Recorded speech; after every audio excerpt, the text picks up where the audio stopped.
The mainstream media's coverage of climate change has sparked intense debate and controversy in recent years.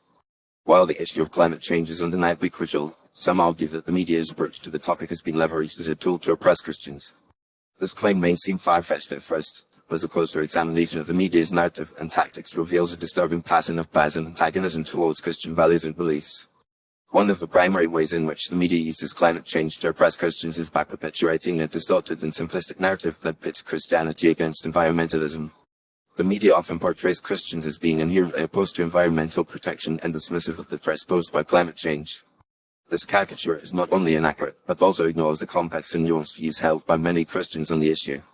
In reality, numerous Christian denominations and organizations have spoken out about the importance of protecting the environment and addressing climate change, citing biblical teachings and principles such as stewardship and care for creation.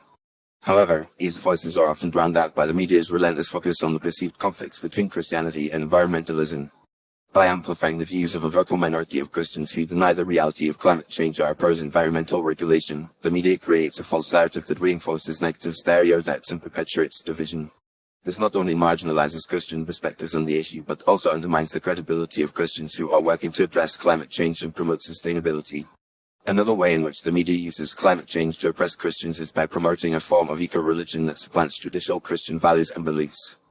The media often presents climate change as an existential crisis that requires a radical transformation of human society and a rejection of traditional norms and values. This apocalyptic narrative is frequently accompanied by a messianic fervor that elevates climate activists to the status of prophets and saviors. By contrast, Christians are often portrayed as being out of touch with reality, clinging to outdated dogma and resistant to the supposed scientific consensus on climate change. This eco-religious narrative is deeply problematic, as it seeks to supplant traditional Christian beliefs and values with a new form of spirituality that is centered on the worship of nature and the planet. The media's promotion of this narrative not only undermines Christian theology but also ignores the many ways in which Christianity has contributed to the development of environmental ethics and the conservation of natural resources. By pitting Christianity against environmentalism, the media creates a false dichotomy that forces Christians to choose between their faith and their concern for the planet. The media's use of climate change to oppress Christians is also reflected in its treatment of Christian leaders and institutions. Christian leaders who speak out on climate change are often subjected to ridicule and scorn, with their views being dismissed as ignorant or extremist.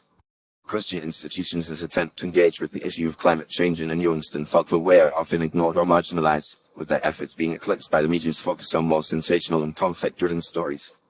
In conclusion, the mainstream media's coverage of climate change has been leveraged as a tool to oppress Christians, perpetuating a distorted narrative that pits Christianity against environmentalism and promoting a form of eco-religion that supplants traditional Christian values and beliefs. By amplifying negative stereotypes, marginalizing Christian perspectives, and promoting a false dichotomy between Christianity and environmentalism, the media has created a hostile and intolerant environment for Christians who seek to engage with the issue of climate change.